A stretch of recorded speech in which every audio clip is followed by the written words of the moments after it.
नमस्कार, आपका स्वागत है UPSC IAS examination beginners guide series के थर्ड वीडियो में।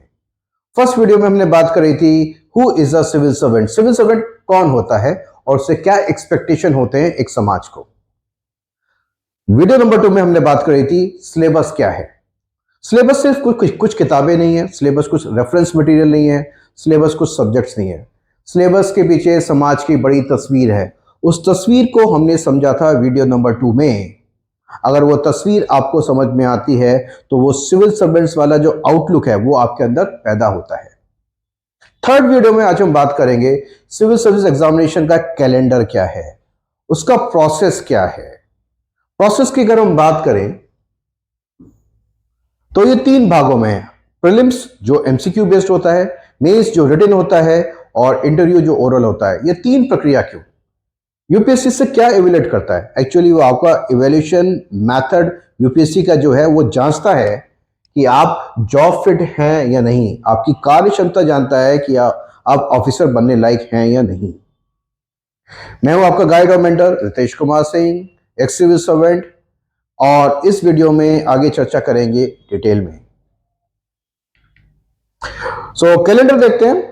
2 साल, लगभग 2 साल कोविड के दौरान यूपीएससी का कैलेंडर थोड़ा बिगड़ गया था। अब फाइनली नॉर्मल ईयर स्टार्ट हो गए तो ये फिर से प्रोसेस में आ रहा है। तो नॉर्मली यूपीएससी का जो कैलेंडर है वो इस प्रकार से दिखाई देता है। नोटिफिकेशन फरवरी में आता है, जो इस साल 1 फरवरी को आया। प्रिलिमिनरी का एग्जामिनेशन मई और जून में होता है अक्सर। इस साल ये होने वाला है 28 फरवरी को। प्रीलिम्स का रिजल्ट लगभग जुलाई में आता है। मेंस का एग्जामिनेशन सितंबर में कंप्लीट होता है। रिजल्ट मुख्य परीक्षा का दिसंबर में आता है। इंटरव्यू प्रोसेस करीब 2 से 2.5 महीने चलता है, तो लगभग फरवरी से अप्रैल, और फाइनल रिजल्ट आता है मई में। तो करीब 1.25 साल का प्रोसेस रहता है। तो इस प्रोसेस में 3 पार्ट है, प्रीलिम्स, मेंस और इंटरव्यू। तो अब ये जानते हैं कि प्रीलिम्स के द्वारा किस तरह से आपकी जॉब फिटनेस चेक होती है, मेंस के द्वारा और इंटरव्यू के द्वारा। स्टार्ट करते हैं प्रीलिम्स से। तो प्रिलिमिनरी एग्जामिनेशन, आप जानते हैं कि लाखों उम्मीदवार, लाखों कैंडिडेट्स अपेयर होते हैं यूपीएससी में। तो कुछ लोग एक फिल्ट्रेशन प्रोसेस होना चाहिए कि हम फिल्टर कर पाए कि कौन से लोग सूटेबल हैं एग्जामिनेशन के लिए। तो यहां से स्टार्ट होता है फिल्ट्रेशन प्रोसेस, क्योंकि हर साल करीब 8 से 10 लाख लोग फॉर्म भरते हैं और करीब 5 से 6 lakh candidates examination, prelims examination में अपियर होते हैं। और ये एग्जामिनेशन बेस्ड होता है आपके मल्टीपल चॉइस क्वेश्चंस के बेसिस पे, जिसको हम कहते हैं ऑब्जेक्टिव पेपर।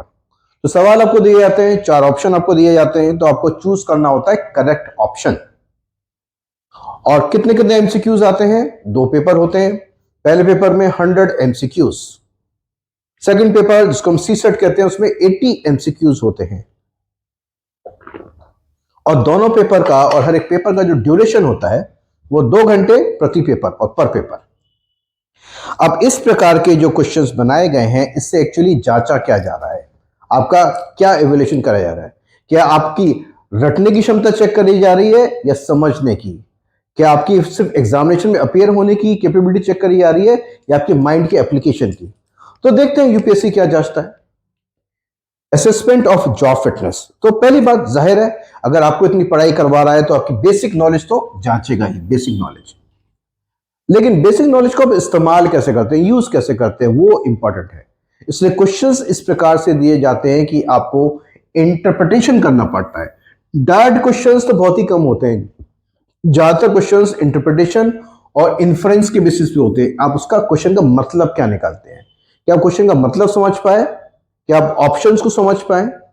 तो ऑप्शंस को समझने के लिए आपको एनालिसिस करना होता है। एनालिसिस करने के बाद जाहिर आप डिसीजन लेंगे, तो डिसीजन मेकिंग चेक होती है। और ये डिसीजन मेकिंग ज्यादातर एक्यूरेट होनी चाहिए, करेक्ट होनी चाहिए। और ये नहीं कि डिसीजन लेने में आपने घंटों लगा दिए, आपको टाइम मैनेजमेंट भी देखना है। तो कम से कम समय में अपना नॉलेज का इस्तेमाल करते हुए, अपने लॉजिक का इस्तेमाल करते हुए सही डिसीजन लेना, ये चेक होता है।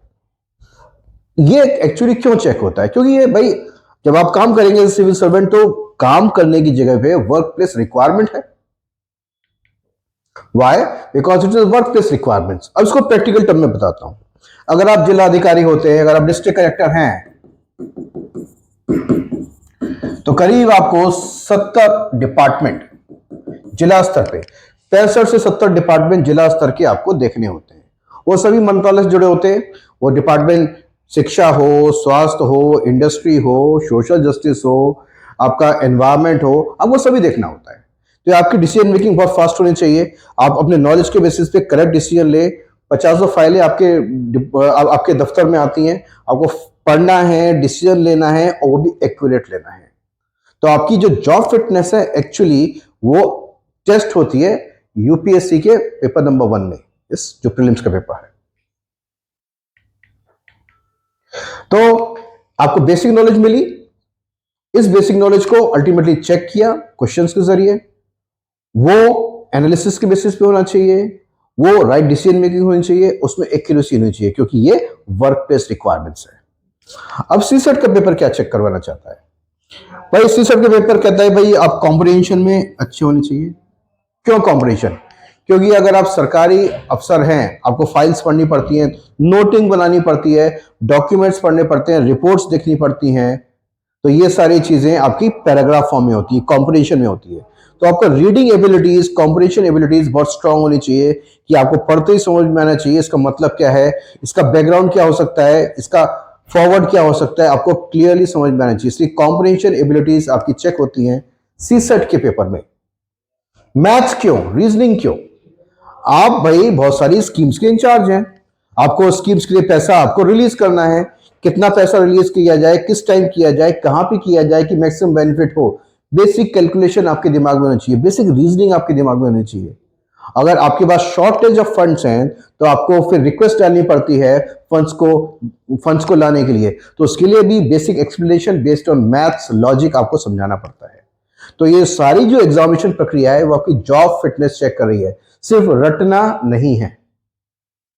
अब बात करते हैं मेंस एग्जामिनेशन की। मेंस नॉर्मली जीएस पेपर्स के बीच में होता है, एसए पेपर होता है और ऑप्शनल पेपर होता है। अगर हम बात करें कितने स्टूडेंट्स अपेयर होते हैं मेंस में, 15,000। प्रीलिम्स में कितने हुए थे, 5 से 6 लाख, यानी कि फिल्टर हो गए।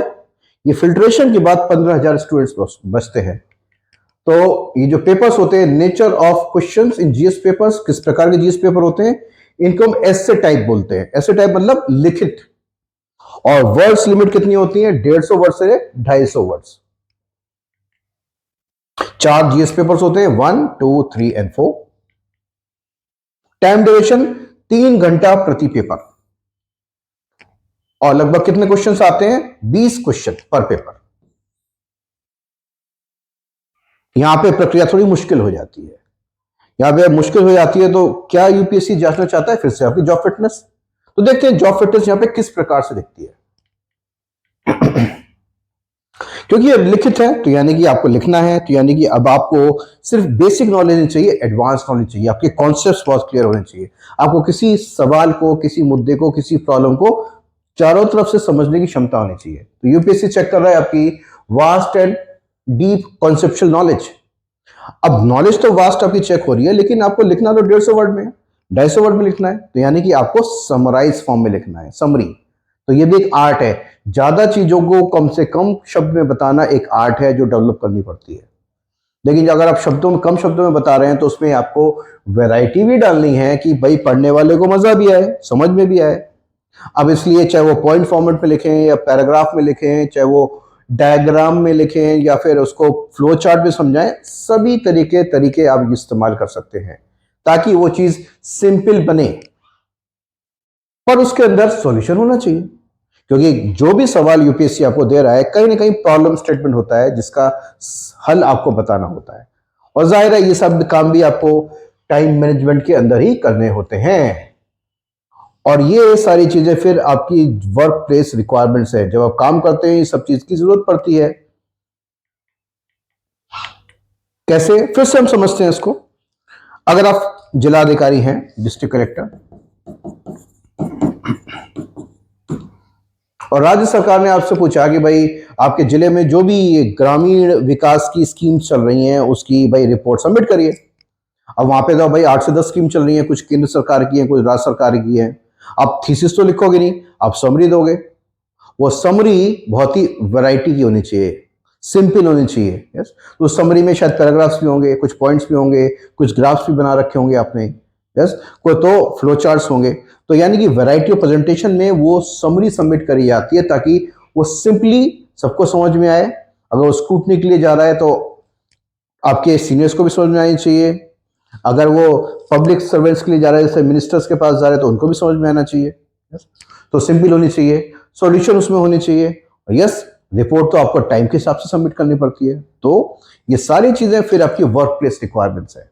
तो यूपीएससी का एग्जामिनेशन एक गांठ मान लीजिए, सिर्फ किताबें और सब्जेक्ट्स रटना नहीं है, उसका एप्लीकेशन जानना बहुत जरूरी है। अब अब बात करते हैं एसए पेपर की। भाई एसए पेपर उसके अंदर क्या जांच हो रही है आपकी, किस प्रकार से जॉब फिटनेस जांच हो रही है। तो भाई ये आपकी चेक करता है पॉलिसी मेकिंग स्किल्स। इसको हम समझ लेते हैं। जब जिला पोस्टिंग आपकी खत्म हो जाती है तो आप प्रमोशन होके आप सीनियर ऑफिसर हो जाते हैं, तो विभागों में और मंत्रालयों में आपकी पोस्टिंग हो जाती है। वहां पे काम करने का तरीका बिल्कुल बदल जाता है। वहां पे मेजर काम क्या होता है, पॉलिसी निर्माण, स्कीम्स बनाना, एमओयूज ड्राफ्ट करना, रिपोर्ट्स बनाना, मैनुअल्स बनाना, और ये सब चीज बहुत डिटेल्ड होती है। तो यानी कि आपकी क्षमता चेक करी जाती है कि आपके अंदर वो पॉलिसी मेकिंग स्किल है नहीं है। इसलिए कि कोई एक टॉपिक आपको दिया जाता है जिसको आपको पूरी तरह से विश्लेषण करना होता है, उसकी प्रॉब्लम्स, उसके फैक्टर्स, उसके सॉल्यूशंस, वो चेक कर रहे हैं आपकी policy making skills.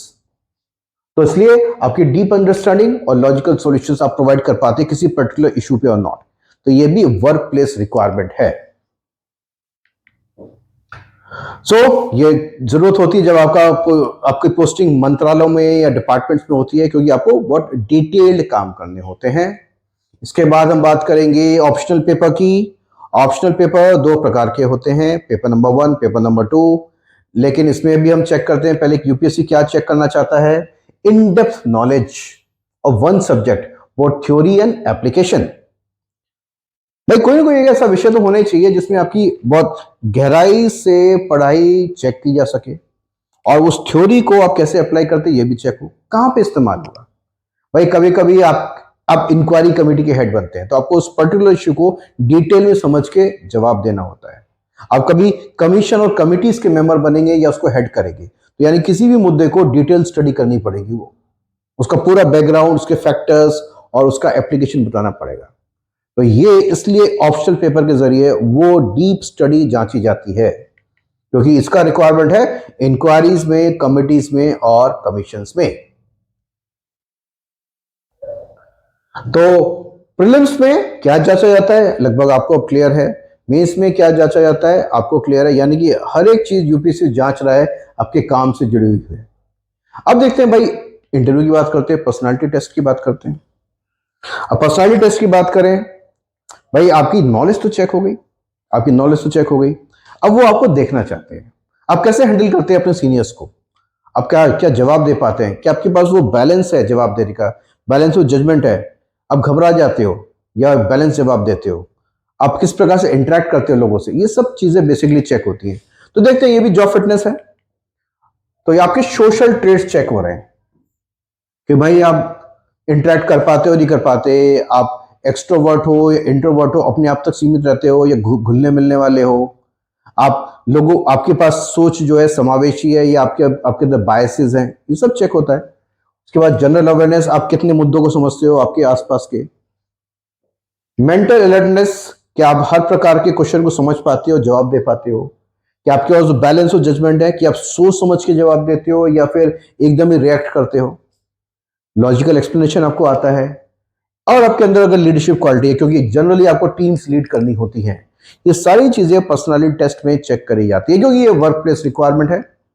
Work place requirement को अगर हम देखें, वाई वर्क प्लेस रिक्वायरमेंट्स कहां पे इस्तेमाल होगी, जब आप मीटिंग्स अटेंड करते हैं, सेमिनार्स अटेंड करते हैं, प्रेस कॉन्फ्रेंसेस अटेंड करते हैं, तो जाहिर है आपके अंदर सभी प्रकार की इंफॉर्मेशन होनी चाहिए, जनरल अवेयरनेस होना चाहिए, आपके पास अलर्टनेस होनी चाहिए कि आप सवाल सुने और जवाब दे पाए, आपके पास बैलेंस और जजमेंट होना चाहिए, लॉजिकल एक्सप्लेनेशन होना चाहिए। और यस, जब आप हेडिंग पोजीशंस पे हो, जब आप हेड कर रहे हो किसी टीम को या डिस्ट्रिक्ट को या डिपार्टमेंट को, तो लीडरशिप क्वालिटीज भी आपके अंदर होनी चाहिए। तो हमने इस वीडियो में जाना कि यूपीएससी एग्जामिनेशन का कैलेंडर क्या है, उसका प्रोसेस क्या है, इन तीनों प्रोसेस से वो किस प्रकार से आपको इवैल्यूएशन करता है कि आप जॉब फिट हैं या नहीं हैं। तो एक बात फिर से मैं रिपीट करता हूं, एग्जामिनेशन का मतलब बड़ा है। एग्जामिनेशन का मतलब यह है कि आप प्रूव कर पाओ कि आप कितने कैपेबल हो सिविल सर्वेंट बनने के लिए। तो इसका सफर स्टार्ट होता है सिलेबस की डीपर अंडरस्टैंडिंग से, और जाहिर है वो अप्रोच और एप्टीट्यूड अंदर लाने के लिए जो आप अपने आप को जॉब फिट दिखा पाओ। तो रटना नहीं है, समझना है, समझ के अप्लाई करना है, अप्लाई जब करना है तो लॉजिक लगाना है, लॉजिक लगाना है तो सही करेक्टनेस होनी चाहिए। तो आई होप ये वीडियो आपको पसंद आया। अगले वीडियो में हम बात करेंगे, अगर इस प्रकार से हमें एग्जामिनेशन देना है, अपने आप को जॉब फिट करना है, तो भाई क्या करें, कैसे रेडी हों, कैसे रेडी हों, क्या तब्दीलियां अपने अंदर लाएं और क्या करें ताकि हम जॉब फिट बन पाएं और अच्छी तरह से एग्जाम दे पाएं। ये बात करेंगे हम अपने वीडियो नंबर 4 में। ये वीडियो कैसा लगा तो अपने कमेंट सेक्शन में डालिए। हमसे जुड़ने के लिए सब्सक्राइब करिए और अपने डाउट्स शेयर करिए, जिसके बेसिस पे हम आगे भी वीडियोस बना पाएं। Thank you.